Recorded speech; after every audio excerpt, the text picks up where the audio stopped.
Jai Hind viewers, welcome to another panel discussion from MRO Digest Forums. Today we are talking about leadership KPIs.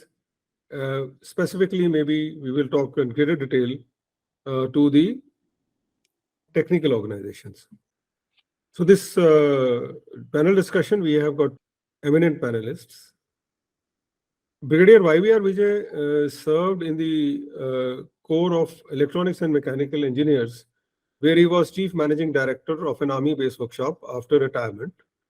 From that, he entered the renewable energy sector, where he was the COO of Enercon India Limited and subsequently the COO of Suzlon Global Services Limited.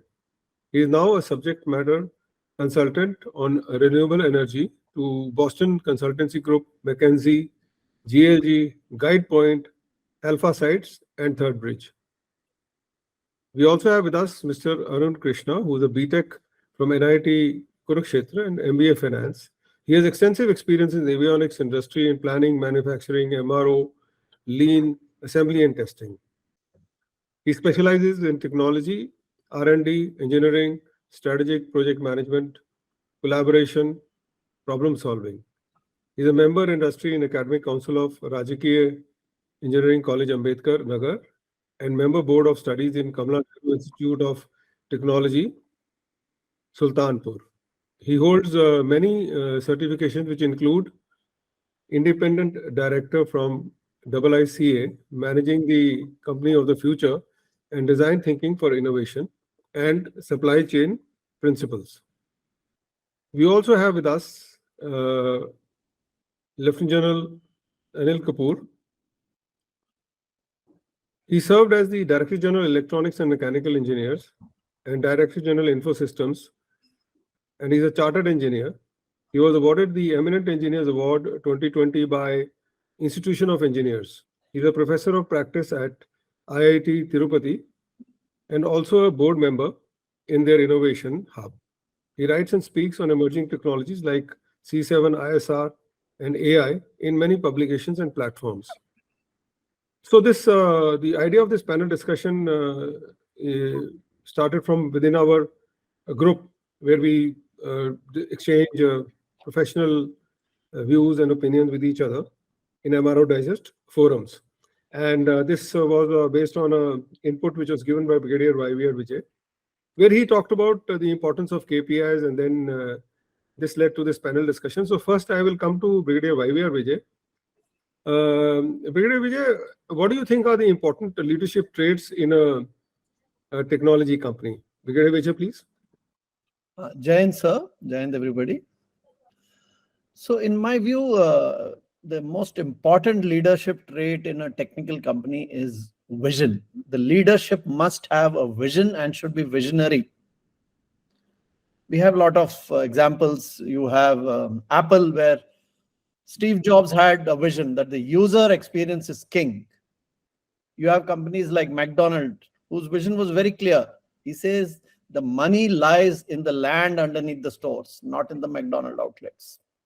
You have KFC, which said the product must be the same irrespective of where it is made anywhere in the world. You have the vision of Henry Ford. He says we will go in for low cost, mass-produced vehicles for the general masses of America. So a clear vision, and the leadership must have visionary. It must be visionary. Next is the leadership must be adaptable to change, so that the vision is kept foremost and you keep on adapting to it. I'll give a simple example from my own company, previous company, Suzlon, where the founder was Mr. Tulsi Tanti. He's no more. Last year he passed away. He bought out that when he sold his wind turbines and wind farms, he adapted it to India. He said, as far as the customer is concerned, a renewable energy asset is a financial instrument for him. He need not understand the product, but only needs to understand the financial model. So he adapted their thought process to think of a renewable energy asset as a financial instrument. Ford, adaptable again. They were diverting from their vision And 2006 to 8, they sold off all their luxury brands and began to focus on affordability. Walmart is continuously adapting. Why? Because its focus is on low cost, affordability, short supply chain, wafer thin margins, and small vendor base. So there's a continuous churning of their vendor base. There's a continuous churning of their supply chain so that their vision is not compromised. The third very important trait of leadership in a technology company is innovation. Anybody who doesn't understand how technology disrupts, generally such companies will fall to the wayside. We have enough examples in history. We have AT&T, Bell, which didn't understand the cell phone. We had Kodak, which did not understand the digital camera technology. In fact, one of the most visionary companies I'll say is Facebook. I remember about half a dozen years back when Facebook picked up WhatsApp for $19 billion, then much more than the worth of entire Reliance. We all thought that Zuckerberg has gone slightly off track. Why has he invested so much in WhatsApp? But now we see how WhatsApp has become such a powerful tool. You see Google, they're continuously watching innovative startups and acquiring anything which they feel has a future potential. Companies who invest in R&D, in innovation is a very important trait for the leader to bring that. Then is technology expertise. He need not be a technical scientist or something, a leader, but he must understand every vertical of the technology business technically.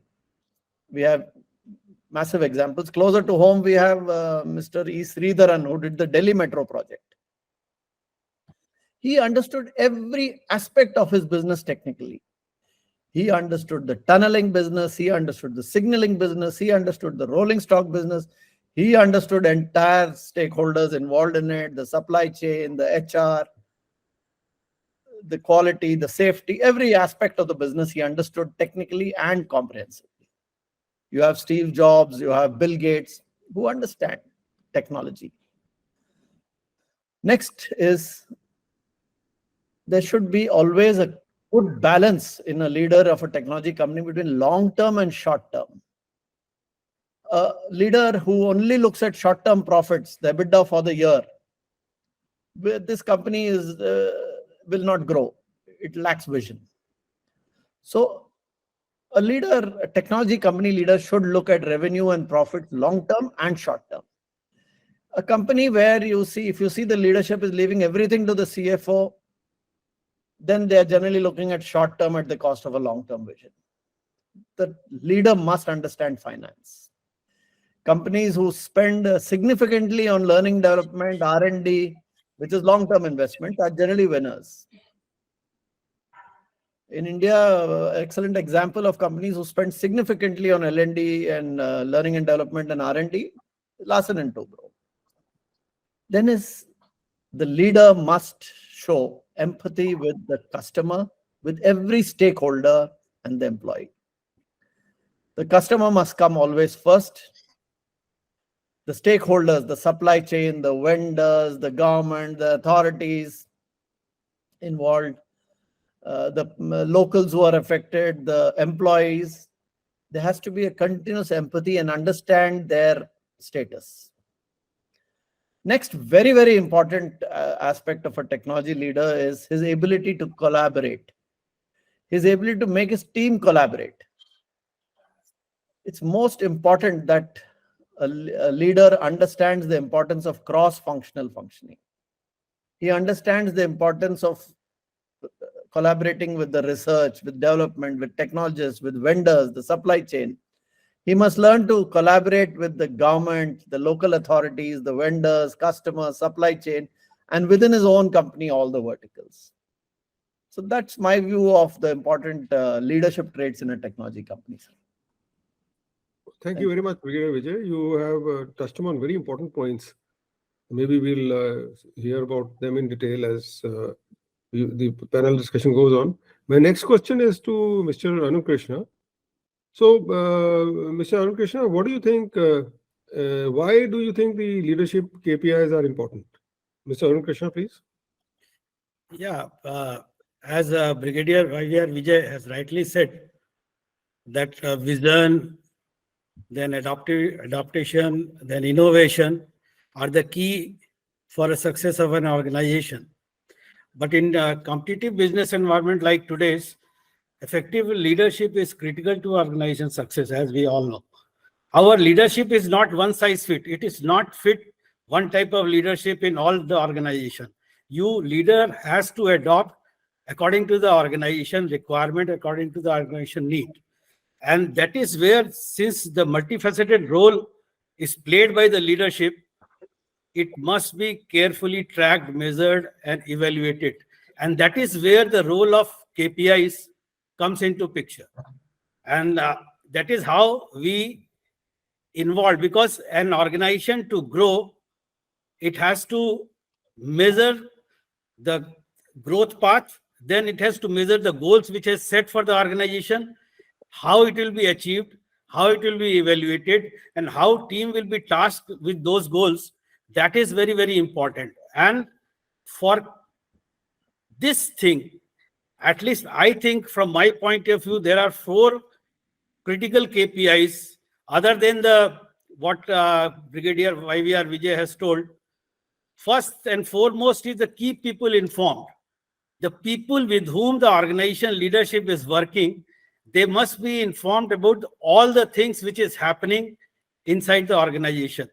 And to achieve their leadership, regularly share through team meetings, emails, collaborative platforms, the transparency in communication, that is important. And that is how people are being informed what is the organization goal, and that is how the team align themselves to the organization goals. Second is the keep people involved. Involvement empowers team members to take ownership of their work and feel invested in the outcomes. And once you involve the team members, they feel pride that they are involved in a particular project or particular task.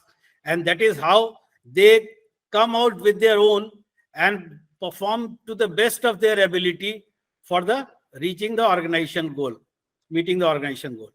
Third KPI, which I think important, is the keep people interested. Passionate and engaged team members are more likely to perform at their peak. That we all know. Great leaders understand this and take measures to keep their team members interested and motivated at teamwork by different means, like by creating stimulating, challenging work environment. Leaders foster enthusiasm and the fulfillment among the team members about their aspirations and all that. So that is how you make your team members interested. And the last is the keep people inspired. Inspiration is powerful driver of the exceptional performance for the team. And great leaders inspire their team by setting compelling vision and leading by example. Like small things. You come to the organization, you come to the factory, or you come to the office, how disciplined you are as a leader in the organization, that sets example for others to follow. And that is how people feel, yes, my leader is working like this. Once you talk to people and you listen to them, that is how they feel empowered that, yes, at least somebody is there in the leadership who is listening to me. And why so? Listen to him and see that what he wants as an organization leader and what is the organization goal and how we can work as a team to achieve this. That is what my view of about the KPIs. Thank you, Mr. Arun Krishna, for covering those very important points. Now I'll come to General Anil Kapoor. Anil, so in your view, what do you think leadership KPIs, and especially I would say in a technical organization, why do you think leadership KPIs are important? Anil, please. Thank you, sir. Thank you for this. I think let me take a step back first and bring out the realities of the environment today. With the technology galloping, actually, it used to be on a trot. Today, it's on a gallop. There is a huge amount of change that is happening at a very fast pace. And organizations, whether big or small, I think have to think on their feet, really, and be abreast with the latest to be able to meet and beat the competition. And this brings in two terms which I'd like to bring in for the consideration of everybody is that we used to talk of VUCA. There's volatility, uncertainty, complexity and ambiguity in the environment. And this term came out of the Gulf War I, actually, by a US think tank, that they found that when they went out of area, they realized that VUCA was something that hit them, and the leadership had to be more accustomed to work in a VUCA kind of environment, because that was the vacuum and the new environment. And that today is easily transplanted onto startups and industries by virtue of the change that is happening in the culture. And today, there's a Harvard study which calls it Bani. There's brittleness. That means there's an illusion of strength, but actually the environment is very brittle. See how Russia-Ukraine dynamics changed the whole economy. See how Israel-Gaza dynamics has changed the Middle East way of posturing. How US is today, not able to call the shots it called yesterday. So there's brittleness, there's anxiety, there's non-linearity. It is not very sequential in nature. Life is very non-linear and incomprehensible. There's a sense of a new world order, but in a jiffy, the new world order changes. I mean, you don't know what is the world order today. So in this environment, in fact, one has been studying this quite a bit. And as a DGME, I had coined a term which was the credo of our core soldier craftsmen, which are called POISE. And P stands for purpose with passion. A leader today has to have a purpose, a very well-defined purpose. Then he'll be able to lead well. And he has to exude passion. That means he has to be totally convinced that the purpose that he's laid out is actually what he's wanting to achieve. He walks his talk. Nothing more important than that. It has to be audacious. A leader, his vision should be, or his purpose should seem to be audacious, progressive, and in the organizational interest. The O stands for ownership with optimism. Everybody who gets that purpose must feel part of it. He should feel it is my purpose. I own it. And ownership, we say that ownership is of organizations. Actually, ownership is a three-way street, I always say. One is ownership that the team he's leading must look at him as the man who's going to lead them to victory. So that is one sense of victory. That means the bond between the leader and the led. The second is the organization. There should be loyalty, integrity, dependability to the organization in which they are. Today, with layoffs happening, I can tell you in America, I've been there, the led have lost faith in the leadership. Today, people who are there are jittery, they're anxious. They don't know when they'll get the pink slip. And therefore, I think time has come to develop ownership with optimism, by optimism. Then I stands for initiative and innovativeness. I think business intelligence, as they say, is very, very important today. And they call it competitive business intelligence. So if you have competitive business intelligence in you, you would be able to actually create the next charisma through initiative and link it with innovativeness, which technology brings on the table to create a series of what I call, within the precincts of purpose, a large number of projects. So the next, should I say, trait or KPI of a leader is I, initiative with innovativeness. S stands for skills and synergy. And here I must share an example. Some time back, I was in IIT and we had a team from Japan which had come. And he was a CEO of a company. And we were talking about robotics welding. And he said, I've done a diploma in robo welding. And he's the CEO of the company. And he says, the reason why I did it was that I have to lead my people. I should know that robo welding very well. I should know additive manufacturing very well. I mean, all of us think when you reach at a particular level that I don't need to learn anything, I know it all, and let the people below me. No, that is a departure. And therefore, a leader today has to stay abreast with the latest in his fields because he has to lead the way. Today, CEOs are what? 20, 25, 30, 35. That's the age group. And they have to keep themselves abreast with the skills. And it is skills with synergy. They have to create the synergy. That means the team that they hold should look at him with awe of knowledgeable person, awe of a person who's willing to learn and not only wanting to just dictate. And that's a two-way street. More importantly, they should feel inspired from him and his leadership that if he can learn, why not me? Because this is my job. And therefore, I always say skill is the power of me and synergy is the power of we. Just turn M ulta and it becomes we. But that is the power of poise, if I may say. And E stands for empathy, efficiency, and effectiveness. A leader has to be empathetic. He should know his men well. I mean, we know these traits and principles of leadership. I think they all continue to be relevant as much in a technically driven world as in an operationally driven world because they are agnostic. But only thing is, with technology taking a front seat, I think even if you're a BA or if you're a MA or if you're a humanities graduate, you need to start learning and imbibing technology in your functioning.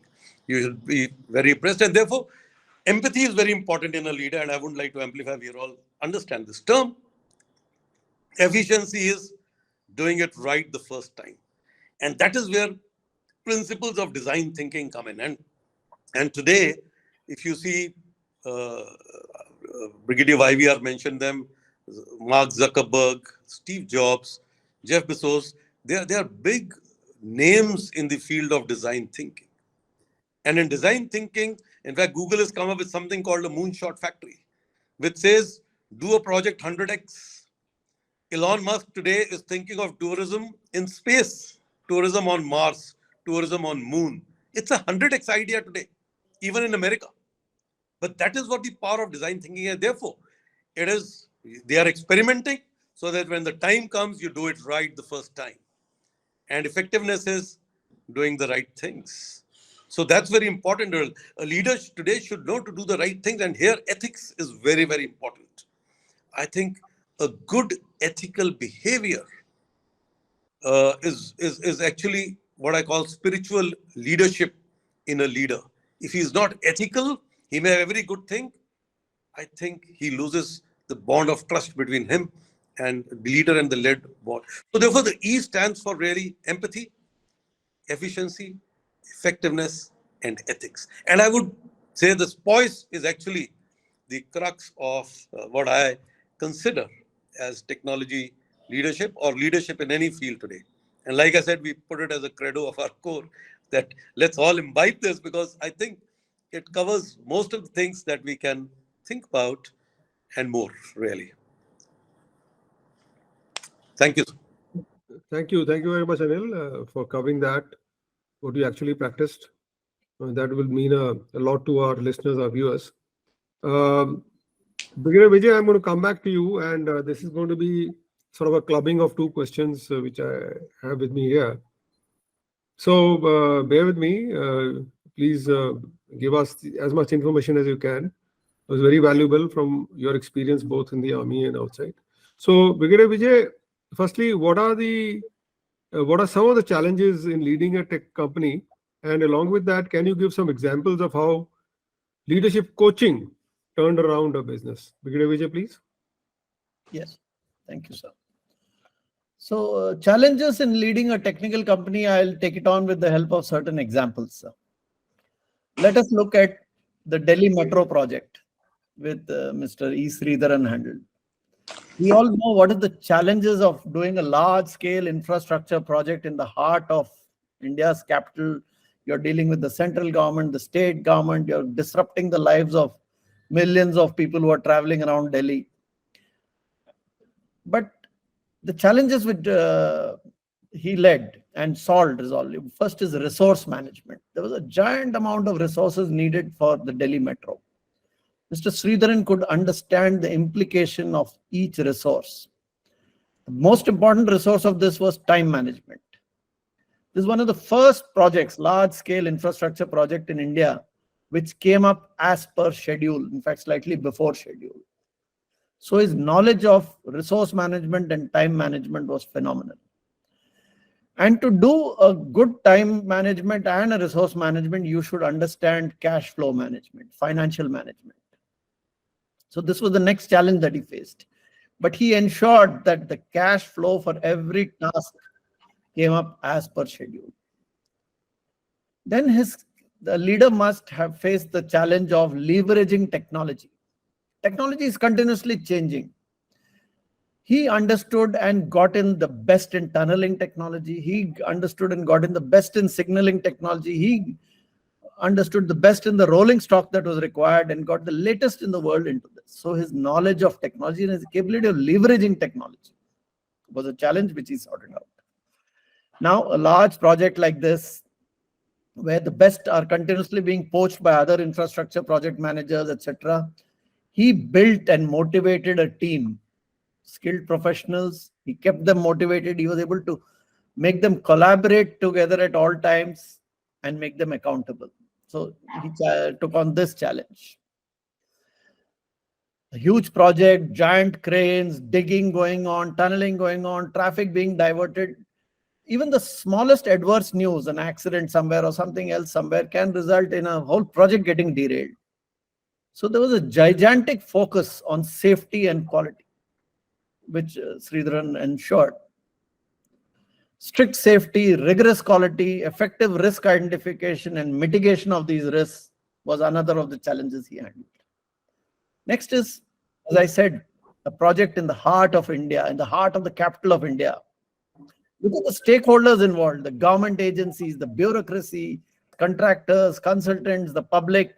His stakeholder management was phenomenal. And that's a huge challenge for a technology company, stakeholder management. Another very good example I can give you is on challenges in a leadership company is, let us look at how L&T has grown 4 times since 2017. And look at the leadership which has taken on these challenges. Mr. Subramaniam is there. First was, L&T was going very well, but flat till 2017. It really didn't explode. What he did was, the first challenge was, how do I expand my domestic market, international market, get into government projects and develop new business verticals. So the strategic planning challenge is what he handled. He handled the challenge of diversifying the business. L&T got into infra, IT, water, renewable energy, power, grid infrastructure projects, nuclear projects. So he was able to diversify. So he handled the challenge of diversification, so that there's always some area where the business is growing. Even if one slows, the other is growing. He was able to bring in operational excellence at scale, whether it was the product technology, quality, safety aspects.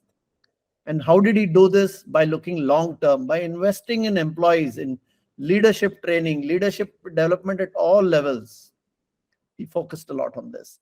Diversity and inclusivity. In fact, L&T has got a fantastic diversity and inclusivity policies. Same like Mr. Sridharan's, Mr. Subramaniam has excellent stakeholder management, which is a huge challenge with the government, with bureaucracy, clients, his relationship with all his supply chain vendors and the customers. You look at how Steve Jobs handled it, that passion, a passion for perfectionism. Passion for doing something absolutely perfect, fully involved, a decisive focus on a user. A user is the ultimate challenge. And if you focus on the user's experience, that's what Apple did. He was hands-on in every aspect of Apple's business. And he had that rare gift of being able to push his team beyond its limits, even though many people hated him inside the job. But he was able to push that team beyond its limits. So those are the challenges which I brought out with these 3 examples. So Sridharan, resource management, time management, cash flow management, leveraging technology, team building, focus on safety, quality, stakeholder management. These are classical challenges in a technology company. Steve Jobs, perfectionism, passion, pushing your team. He took on these challenges. Now, coming to the second part of your question, sir, was on coaching. how coaching can, send leadership coaching can bring a company, change its orientation and make it grow. So I had the good fortune of being involved when I was in Suzlon, and I attended a number of lectures of Dr. Ramcharan. Dr. Ramcharan, as per Fortune magazine, is the world's most influential coach and consultant. He has coached a number of companies: Toyota, Bank of America, Walmart, Ford, ICICI, Aditya Birla, 30, 40 more of our companies. If you look at his career, he was having a small shoe shop. His parent business was a small shoe shop in UP. He somehow, because of his intelligence and fondness for maths, his relatives got him through an engineering degree. He took a job in Australia, then went to Harvard, did his MBA and PhD. He was so good, he became a professor there. And then he became a consultant. And today he has written over 30 books. All the PDFs and lectures are available online, each of which is a lesson in business leadership. Now, his style of coaching leadership is he visits and interacts with the customer first. Then he visits the company which he's providing his leadership consultancy to. He has extensive talks across the organization. He gains everybody's confidence. He's honest to the leadership. And one of the principles that he follows is, remember, a CEO gets 1 to 2 years to implement their leadership. No CEO is sacked within 100 days of taking over a company. So he says, I will be closely involved with you for at least 2 years to implement your leadership vision, and then we will make changes. 2 great examples where he was involved in is, the first is Walmart. Now, vision of Walmart is very clear.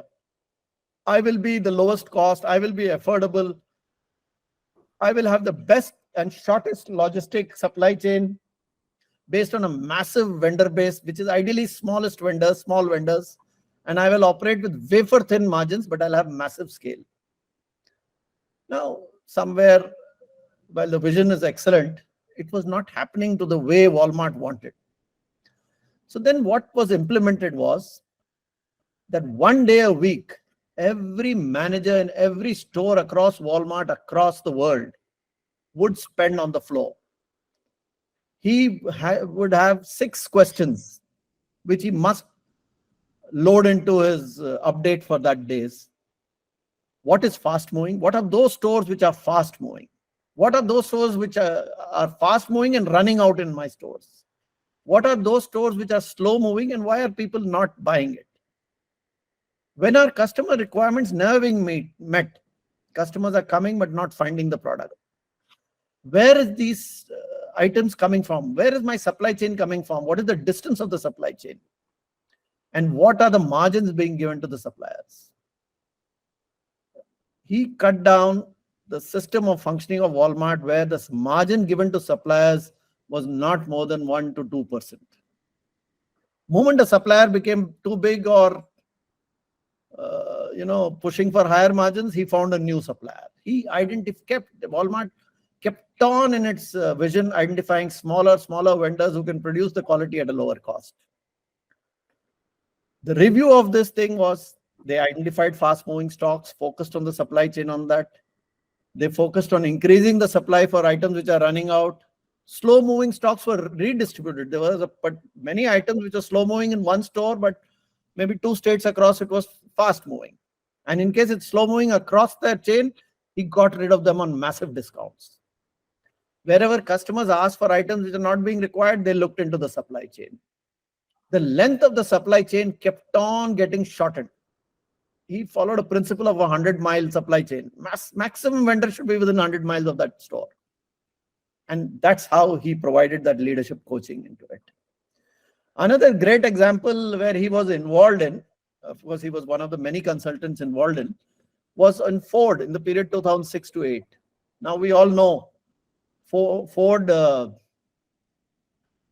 Henry Ford had a vision, that I will build and market a simple, strong, reliable, affordable car for the masses, especially small town and rural masses. But then the challenge came from Japanese auto companies. they were with their super efficiencies able to totally smash the product of Ford in quality, in cost, in reliability, affordability, in all aspects. And that is when, Ford got in their CEO, Alan Mulally, and Ram Charan was a great coach of, close, confident and coach of Alan Mulally, also part-time consultant to him. So they did some transformation. Now, Ford once owned 5 other luxury brands. Ford owned Volvo, Land Rover, Jaguar, Mercury. They got rid of these companies. Why? It did not meet the vision of Henry Ford. They had a challenge that I will come out with a new product challenging Japanese domination within 1 year. Now, with Alan Mulally, Ram Charan, they were able to work with the employees to identify needed changes in product line, what are the insufficiencies within Ford, and he possessed a relentless determination and resilience to implement this change. That is Alan Mulally. So they started a notion of one Ford across the business for synergy. They turned around the culture of Ford, the strategy, operational excellence processes, execution, and most importantly, collaboration to unify people, plans, and operations. Now, I'll just tell you how this new product, which came in and made Ford recover, came out within 1 year, a new product. Normally, it used to take Ford 3 years. What they said is they identified that for this new product, 16 verticals across the company are involved. Now it was noticed that they were working in silos. So what was organized was one meeting a week where the leaders of all these 16 verticals got together. Each leader was asked to identify 5 tasks on which he's going to focus in the current week. It was mapped on a chart where he had to show which other vertical is he interdependent on for each of these tasks. And once he did, it was discussed and the chart was finalized. Now, the next week when they met, they were supposed to put a green light where the task is going on very well, orange where there are some blocks, and red where they have not been able to move ahead. These were reviewed among the 16 vertical heads, corrections implemented. And the next week, if the red still stayed red, the involved people were pulled out, counseled to find out what is the exact issue. And they met this challenge of less than 1 year by coming out with a new product within 9 months, and that changed around Ford. So this is an example of how leadership coaching can really pull a technology company back on path and towards growth. Thank you, sir. Thank you very much for that, with a lot of factual inputs, factual examples, a lot of nuggets in what you just said. So, Mr. Arun Krishna, the next question is for you. What do you think are the main KPIs for great leadership? Mr. Arun Krishna? As I told you, the 4 which I think it is very, very important: keep people informed, keep people engaged, keep people inspired. So besides this, there are some practical things I think which are very, very important related to any industry. And I will also give 1 or 2 examples where a company is stagnant with the product which they are making, and there are no vision how to go about it. Only they are dependent upon the MRO activities, and that is how their revenues are not growing the way the management wanted it to be. But then a leader comes and he started instilling in people that start thinking about the innovating the product from the product which is the niche area for the organization. And then he inculcated, like Lieutenant General Anil Kapoor has told, that design thinking and innovation. So these are the 2 main areas which he focused on. And like I will give you the examples, like a product called flight data recorders. I will give you example from the industry where I worked in. And we used to manufacture tape-based FDRs, flight data recorders. And there was no thinking beyond that, that we need to improve or we need to innovate something beyond that. And since the technologies are changing, the requirements of the particular type of data recorders are changing, depending upon the latest technology which is coming with the aircrafts. So that is how this leader has pushed the team, and then within a period of around 18 months or 20 months, they came out with a compact memory module which stores the data instead of tape based, which is a very old technology or 60s technology. They came out with the permanent memory module which they have indigenized, and this one product of permanent memory module has opened so much of area for the organization that they got involved in almost all the flying objects which are produced in India, whether it is helicopter, whether it is aircraft, or fighter aircraft, whether it is civilian aircraft. And now they are exploring to increase the memories of them. So this is one set of examples that how leadership can change the thinking in the team to bring about what they are capable of and what they can do further with the technology which they know already. That is how they come up. And now at present, I think in the total revenue model of that organization, this constitutes a major part of their revenue and a major part of their product range also. And they specializes as one of the main organization for A to Z solution for this recording system. So that is how the leadership plays a key role, and that is how organization gets changed with the leadership. Thank you very much, Mr. Arun Krishna, for that. Now I'll come to General Anil Kapoor for the final question. And that is that out of what we have discussed today, if you were to really pick up, Anil, 1, 2, or 3, whatever number you want to say, the main points which are there, you feel, which are key areas where we should focus as far as leadership KPIs are concerned. Anil, please. Okay, it's been some very sterling examples given by Brigadier YVR and Mr. Arun both. And I think I can just immediately actually relate to all of them from the army way of things. Actually, we see management came out of armed forces, because the armed forces are the first respondents during a major national crisis. And I think the best in leader comes out during crisis. While startups is, and like I said, the VUCA Bani today has brought in this environment in the business world as well, and we find it replete with such examples. But I think there's a lot to learn out of the military leadership. And what I'll do is, rather than say what they've said, I'll consolidate through examples of the army as to where armed forces have actually done. And I'll take a very recent example of COVID crisis. When the first wave hit the nation, I think there was a huge crisis. And the crisis was masks. Because masks was something that was an immediate and an urgent requirement at quite a short supply.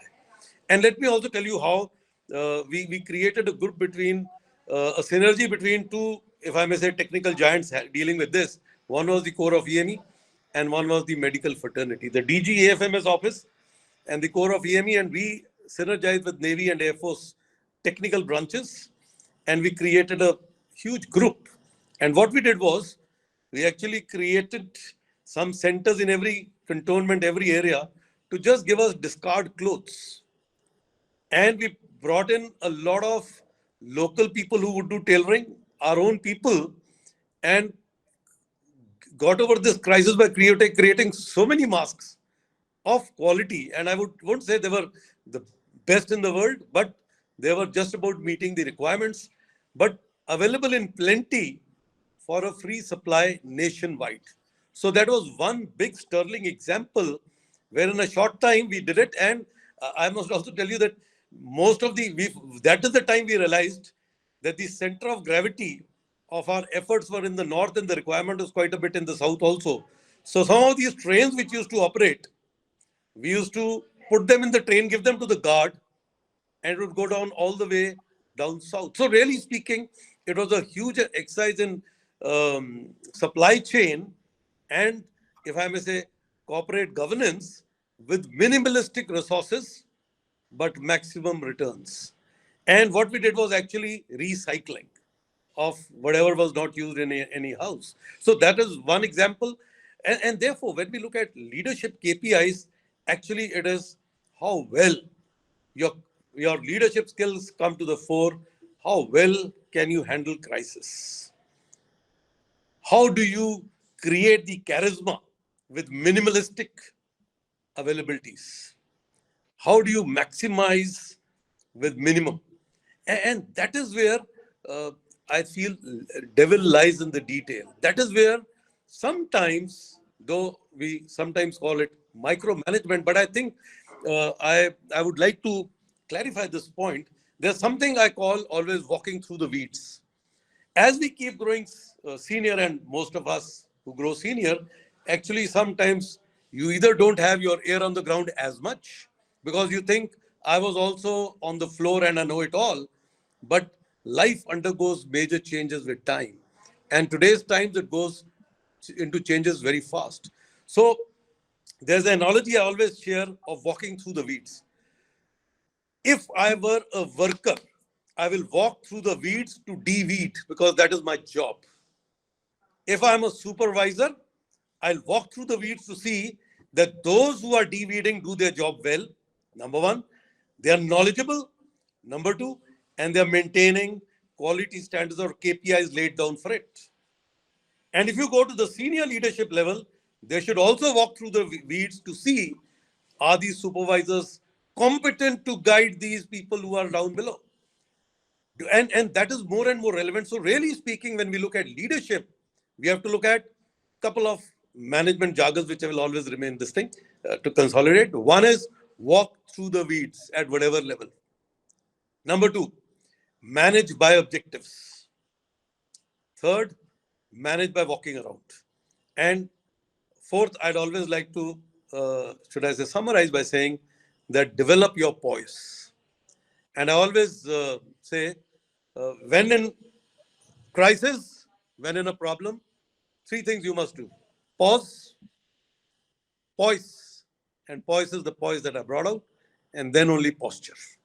If you did that, no matter which domain you are, whether it is technology, operational, business, resource management, finance, administration, you will come out successful. There is no doubt. And this is the crux of actually design thinking as well. And I'd like to conclude by giving two quick examples. One of IKEA. IKEAs are masters of design thinking. They actually look at you. When you get into an IKEA store, it's a treat for you. Even if you went just to have a nice walkthrough, you'll come out buying something for sure. Because the quality and the cost will both appeal you. And some of the items that they are there, you'll always feel there's a void in my house of this item.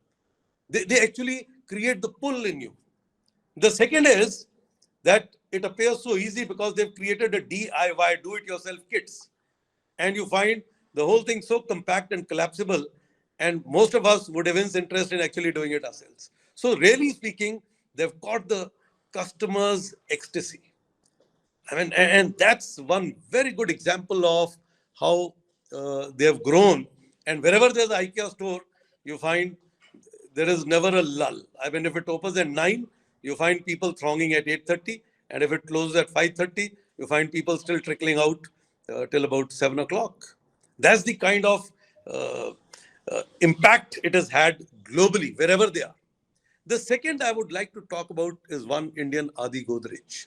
And he's the one who changed the face of Godrej. And how did he do? When he came back from Harvard, what he did, in every town that he went, he picked up the most important store. And he went there and he stood with the sales team and he would say, okay, now do the way you would. And he would observe their salesmanship behavior. And what he would do was, suppose I picked up Palmolive and he would come to me as Adi Godrej and say, sir, my name is Adi Godrej. And we have made this Godrej shaving cream, which goes through so many tests. It has A, B, C, D, E, which is so good for your skin. It has E, F, G, H, which is so good for the glow on your skin. It has I, J, K, which is so good for antiseptic because you're using razors. So really speaking, a lot of science and a lot of technology has gone into making this.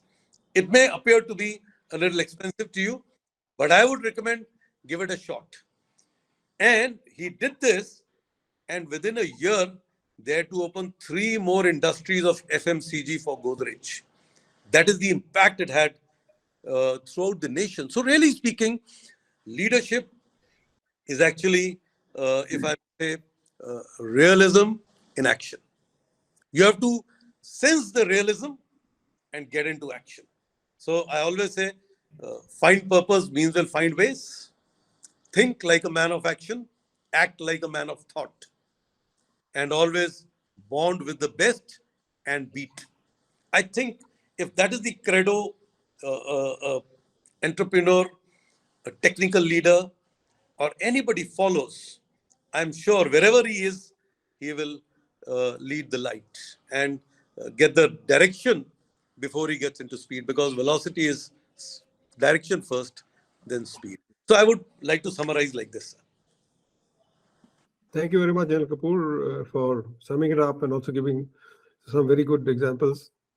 So viewers, when we started this, I said that we are going to be looking at, maybe we'll look at technical organizations and the leadership KPIs. And after listening to all the eminent speakers on our panel, it seems to me that nowadays all organizations are technical. So literally, when you say organization, we must add technical to everything, because technology has entered every organization in such a big way that I think no organization, no matter what, can call itself a non-technical organization. All organizations are technical, and you can see from the panelists the amount of rich experience they bring. So I'm sure a lot of viewers are going to benefit from this particular panel discussion. Also, viewers, the links to the LinkedIn profiles of our panelists are there in the show notes below. You're welcome to get in touch with them if you want to find out more information. And with that, I bring this particular panel discussion to a close, and we look forward to bringing more such episodes to you. Jai Hind.